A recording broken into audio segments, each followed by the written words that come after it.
it, John. Loved it. Take that out of your way. I was just thinking I think that was one of the songs I learnt, and millions others learnt to play the guitar on. We used to play away C, F, and G7 and various things. Isn't that nice?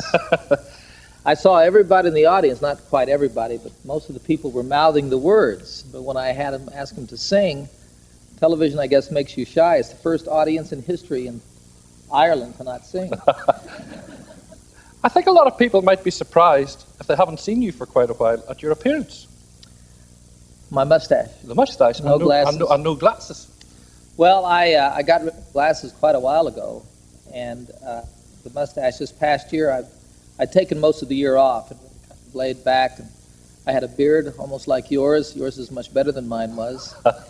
And then I did a film in the fall, and they didn't like the beard, and so I had to shave that off, but I kept the mustache. I kind of like the mustache. See, I like that. A new film, and we'll see this film in autumn, will we? I don't know. It's only the second feature film that I've done since Oh God back in the 70s. I've done quite a few television movies. Yeah. This is about a family moving west in the United States in about the 1850s. A young man, a child, 12, 13 years old, coming of age in that environment. I play the father in the family, and I don't know if it's going to be released over here in the United Kingdom. And what about your music? You haven't been neglecting that, because I believe there's a new album about to come out as well. Well, the album actually was recorded about 3.5 years ago, but we hadn't really been able to arrange what I wanted to have for the support of the album until now. So there are about four albums altogether that we'll release over the next year and a half, and the first album will be released in conjunction with my tour in March. And an autobiography. The autobiography we've been working on for a couple of years. I think my involvement in it will finish probably by the end of next month, and it'll be out in the fall. And I'm sure that will be over here. And a bestseller, I'm sure. Well, I can't believe that this is your first visit ever to Northern Ireland. You've been in practically every other country in the world. Why never Northern Ireland before? Well, I don't know. I'm embarrassed, as a matter of fact, especially as happy as I am to be here and how nice people have been to me here in Northern Ireland. Great. Well, you're coming back, I know, at the end of March as part of the tour. You can count on that. Yeah, 30th of March. Tickets will be on sale in Virgin, all good outlets, and it'll be a sellout, without a doubt. I think you first came to international recognition when Peter, Paul and Mary recorded Leaving on a Jet Plane. It was their first number one in fact, their only number one record, I believe. And that was a great thrill for me. It was before I'd had any record success of my own. And it's a big step in your career when somebody has one of your songs and takes it to number one. Who were your influences in those early days? Well, I think the initial influences go all the way back to, in my childhood, my father's favorite music was country music, and that was what was playing all the time in our home. Then I think when I first began to play the guitar was when Elvis Presley first began, and the way that he influenced me was his commitment to being himself and doing what he did, and doing the kind of music that he did, and moving the way that the music made him move. And what I learned from that was to be an honest expression of myself, to not try and copy anybody else. And that's remained with me through all of these years. After that, it was people in folk music primarily. Tom Paxton was someone who I listened to a great deal. I think he wrote what I would call contemporary folk songs, which I think is what I write. I think Country Roads is a folk song more than anything else. But also a great burning ambition of yours is to write about the environment, to write about the world. I've read many things where you're described as a global person. Well, the environment, Jerry. When I was growing up, I was very shy, and my father was in the Air Force. We moved around a great deal, and I found that my best friends were my guitar and the out of doors. And then when I began to write my own music, I used images from nature to express myself. And with that, there was a certain sensitivity, I think, to what was going on in the world. And if you're a thinking person, you start to see problems out there, or things that we at least need to think about, which were not necessarily part of the ongoing conversation in the world. And so with that, I've become, as you say, a very dedicated environmentalist, and I'm still working on that. And you involve yourself in many world charities. You work with UNICEF, you've been to Africa, you've seen the starvation, the drought there. You recently won the Albert Schweitzer Award, a very prestigious award in America. Thank you for knowing that. The Albert Schweitzer Humanitarian Award, Albert Schweitzer, when he won the Nobel Peace Prize in 1956, if I remember correctly, was the first person who I ever heard spoke of a reverence for life, for all life. And that means a great deal to me.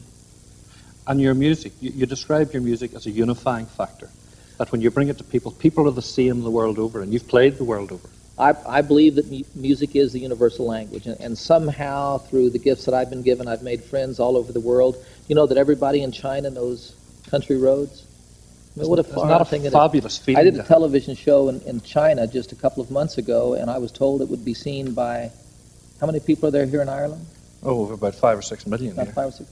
I was told this television show would be viewed by 750 million people.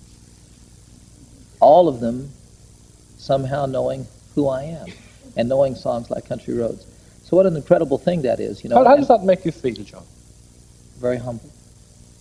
And very full of the opportunity that it represents. If I have spoken to people and somehow for people in a song like that, then perhaps these other things that I feel about the world and what's going on and about our future, about the environment and how we need to be really responsible for taking care of this beautiful, fragile blue earth that hangs in the heavens, then maybe these things will be meaningful too.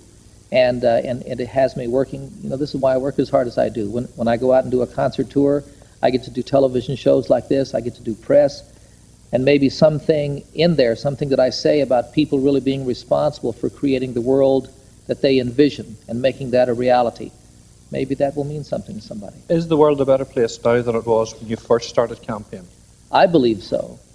But I believe that one of the greatest challenges we face in the world is that there's a generation of young people who don't think it will get any better.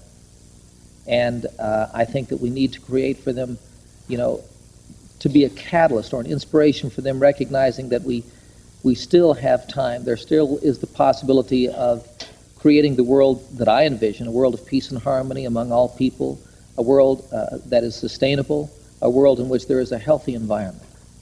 Yes, and I think many years ago people might have looked upon you as a bit odd with that type of message. Today, young people accept this. They know what you're talking about. I think so. Well, I've been talking about it for a long time, and a lot of other people have begun talking about it, and there were some who were not so well known who were talking about it long before I was. Other awards, just we've only a couple of minutes left, but I know you got an award from NASA. Is it true that you want to be an astronaut, that you would love to go up on the space shuttle? I would love to go up in the space shuttle. I'm a pilot. I'm a jet pilot. I fly everything but helicopters, and I'm working on that. I'm licensed to fly everything but helicopters. And I think that NASA and the perspective that it offers us of our world and what it can do to explain to us our, you know, who we are as human beings in the universe, and can provide us with a perspective of what goes on the planet and how human beings have an impact on the planet in ways that we never did before, I think can be very, very valuable. And I think that message needs to get out. Yeah, and to fly in space, someone like me would be a way to do that. Isn't that more? With the Hubble telescope now fixed, we seem to have had great success. Yes. Yeah, I just saw in the paper today that seems to have worked, and that's a great success for NASA, and we needed that. Great. John will sing about it. And of course, you'll be back. The big tour starts again in March. It's all of March in the United Kingdom, and I think the last week of March we're here in Ireland. You're here in Ireland, and you're finishing up here on the 30th. Yes, sir. You've had a long, long day. I know you're flying back to LA tomorrow. The man is exhausted, so thanks for coming.